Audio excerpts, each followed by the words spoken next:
तो हेलो दोस्तों, कैसे हैं आप? होप कि आप सब ठीक होंगे। तो 2022 को बाय बोलने के बाद आज हम बात करने वाले हैं 2022 में रिलीज हुई उन हॉरर मूवीज के बारे में जिन्होंने 2022 हॉरर मूवीज के लिए एक अच्छा साल बनाया।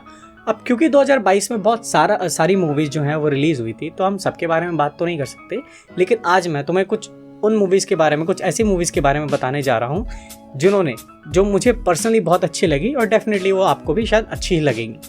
तो इन्हीं के बारे में चलिए आगे बात करते हैं।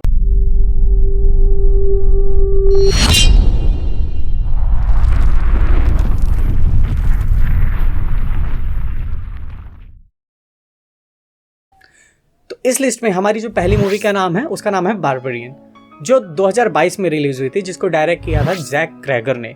तो ये जो मूवी है, ये पूरी की पूरी मूवी एक लेडी के अराउंड घूमती है जो डेट्रॉइट आई है अपने एक इंटरव्यू के लिए।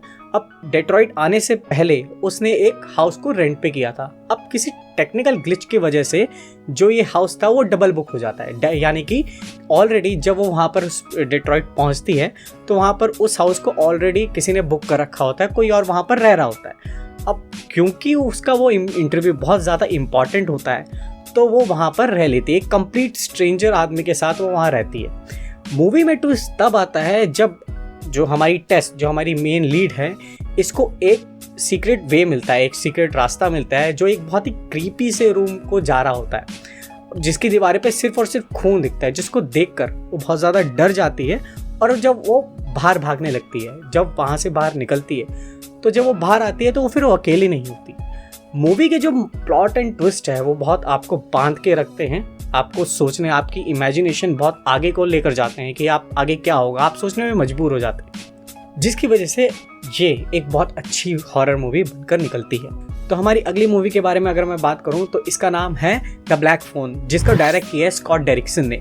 जो सेट होती है 1978 में एक छोटे से टाउन में, जहां पर रिसेंटली बहुत सारे छोटे बच्चों को अबडक्ट होने की जो न्यूज़ है वो बहुत ज़्यादा वायरल हो जाती है।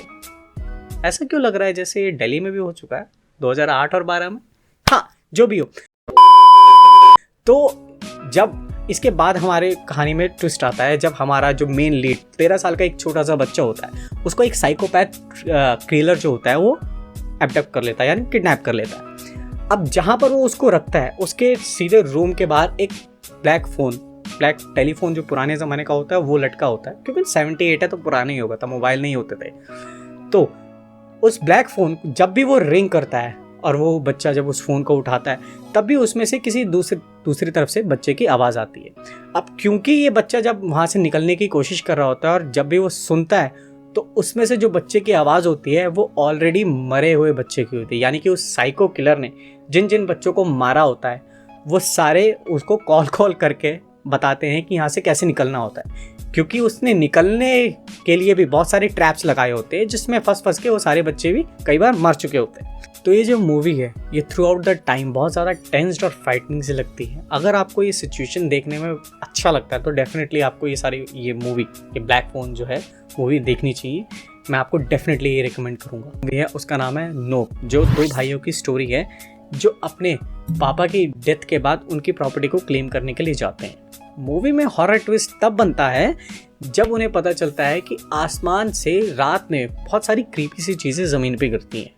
अब कहीं ना कहीं उन्हें लगता है, या पता चलता है बाद में, कि उसके पापा की जो डेथ थी वो इन्हीं सारी एक्टिविटी से रिलेटेड ही कुछ था, उसी की वजह से उनके पापा की भी डेथ हुई थी। अब जिसको पता लगाने के लिए वो उनकी वीडियो उनको रिकॉर्ड करने के लिए जाते हैं, वो ट्राई करते हैं कि रिकॉर्ड करें कि आखिर आसमान में ऐसा क्या हो रहा है। मूवी में बहुत सारा ट्विस्ट एंड टर्न्स है जो डेफिनेटली आपको इस मूवी की ओर अट्रैक्ट करती है और बना कर रखती है, आपको बैठने देती है ताकि आप इस मूवी को बहुत अच्छे से देख सकें। और डेफिनेटली अगर आप इस मूवी में अपना टाइम इन्वेस्ट करेंगे तो डेफिनेटली आपको अच्छा ही लगेगा। मैं आपको ये डेफिनेटली रिकमेंड करने वाला हूँ। तो हमारी लिस्ट की आखिरी मूवी जो है, जिसका नाम है स्माइल एक ऐसी मूवी है जिसका कंसेप्ट मुझे बहुत ज़्यादा अच्छा लगा, बहुत ज़्यादा न्यू सा लगा। इसको समझते हैं, ठीक है? क्या होता है, स्माइल जो एक कर्स के अराउंड घूमती है पूरी मूवी। जो कर्स है स्माइल कर्स, जिसमें क्या होता है कि जिसके भी ऊपर ये कर्स होता है वो स्माइल करते करते अपने आप को मार लेता है, और जिसके भी सामने वो खुद को मारता है, अब ये जो कर्स है ये ट्रांसफ़र होके दूसरे के पास चला जाता है। तो यहीं से हमारी स्टोरी शुरू होती है। जो हमारी मेन लीड होती है वो एक साइकाइट्रिस्ट होती है, ठीक है। अब क्योंकि उसे बहुत सारे पेशेंट से मिलना होता है, कंसल्ट करवाने जो आते हैं उनसे कंसल्ट करवाने एक पेशेंट आता है जिसके ऊपर ये कर्स होता है, और वो हंसते हंसते खुद को मार लेता है। तो अब क्योंकि वो उसके सामने बैठी होती है तो ये कर्स अब जो है वो हमारे मेन कैरेक्टर के ऊपर ट्रांसफ़र हो जाता है, जिसके बाद उसको बहुत सारी अजीब बहुत सारी स्ट्रेंज सी चीज़ें दिखने लगती है। अगर इन शॉर्ट कहूँ तो उसको हर जगह सिर्फ और सिर्फ स्माइल देखने को मिलती है। अब सोचने पे तो बहुत लगता है कि स्माइल देखना बहुत अच्छा होता है, लेकिन जो मूवी में इसको दिखाया गया बहुत क्रीपी वे में दिखाया गया। और अब ये उस कर्ज से कैसे ही छुटकारा पाती है, कैसे अलग होती है, ये जानने के लिए तो आपको मूवी देखनी पड़ेगी। इसका कंसेप्ट मुझे बहुत अच्छा लगा, बहुत न्यू सा लगा। तो डेफिनेटली ये जो मूवी है ये इस पूरी लिस्ट की सबसे ज़्यादा मैं आपको सबसे ज़्यादा कहूँगा कि इस मूवी को तो आपको डेफिनेटली देखना चाहिए। तो ये थी 2022 की कुछ हॉरर मूवीज़। अगर आपको ये वीडियो अच्छी लगी हो तो प्लीज़ लाइक करिएगा, मेरे चैनल को सब्सक्राइब करिएगा। तब तक मिलते हैं अपनी नेक्स्ट वीडियो में।